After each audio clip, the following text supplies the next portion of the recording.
Further discussions, further comments. Senator Risch? Well, Mr. Chairman, I've only been on this committee 13 years, but I got to tell you, this is probably the most significant act of an insult to a really good agency and the people in that agency that I've ever seen perpetrated by this committee. I don't know how this nomination has gotten this far, but I think that we ought to spend some time looking at that. Let's first of all talk about what tree spiking is for a minute. This is a tree spike. Looks pretty harmless. You put that into a tree, and it sits in the tree until the tree is cut and cut up and taken to the mill. I'm probably the only one in this room that's ever ridden a carriage. I don't know if you know what a carriage is, but a carriage is a piece of equipment in a mill on which the log is set. A person drives that carriage back and forth and saws it into logs. Now, that's all well and good. The saw can be of one of two types, either a circular saw in a small mill or more likely a large band saw that goes probably to the roof here and down again. It's about 1.5 inches wide and double. What happens when the saw hits this spike is what happens in a war when a hand grenade goes off. Shrapnel goes every direction. It destroys the saw, be it a band saw or be it a circular saw, and it will break this also into shrapnel. It will either kill or injure anyone that is within range of the shrapnel. That's what tree spiking is. So why do you put this in a tree? You put this in a tree to kill somebody. It's not put in there for fun. It's not a Sunday school prank.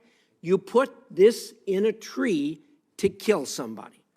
That, when I studied forestry, as most of you know, we didn't even study this because it didn't exist back when I was in forestry school. It was only when ecoterrorism, and particularly that involved with the national forests, hit its peak, that some genius came up with this idea of how to kill people that are working in the forest industry. That's what tree spiking is. Some of my friends that I've talked with in Congress here have said, well, she made a mistake 30 years ago. This is not a mistake. This is a knowing, willful, intentional act done with a black, abandoned, and malignant heart intended to kill a fellow human being. This is not a mistake. A mistake is when you reach in your sock drawer in the morning and take out 2 socks that don't match. This is an intentional act for which people are sent to prison and should be. These spikes were put in the trees in the post office sale in Idaho, and they're still there. The Forest Service can't take them out. I asked them if they got plans to take them out. They said, there's no way to take these spikes out of the tree. We don't know which trees they're in. Those are still in the tree. Sometime, as time goes on and all this gets lost, it's entirely possible one of those trees is still going to kill somebody in a mill.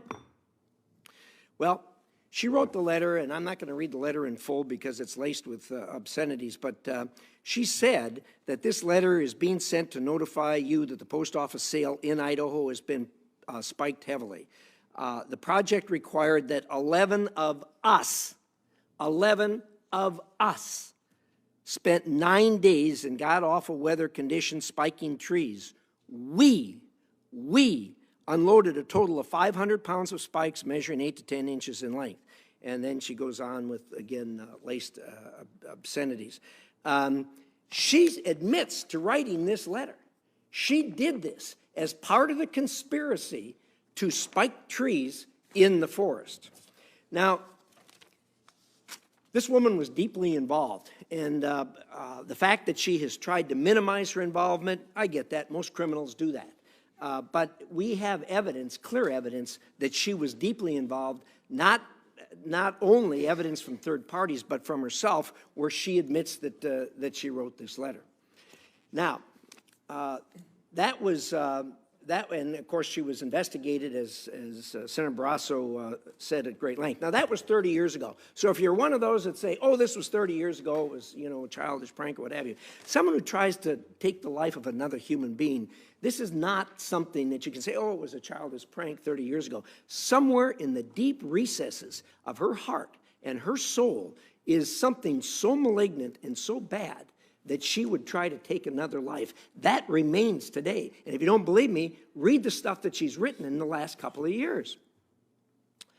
So, if you're willing to forgive all that, she committed a felony in perjuring herself to this committee in violation of federal law. She perjured herself in two ways. One is when she denied having been investigated, as the record is absolutely clear, she was investigated. And the second one, she said she did not participate in this tree spiking. This was the question, one of the questions that was asked to her. Did you have personal knowledge of, participate in, or in any way directly or indirectly support activities associated with the spiking of trees in any forest during your lifetime? No, under oath. No, under oath. You know, I've prosecuted I don't know how many cases.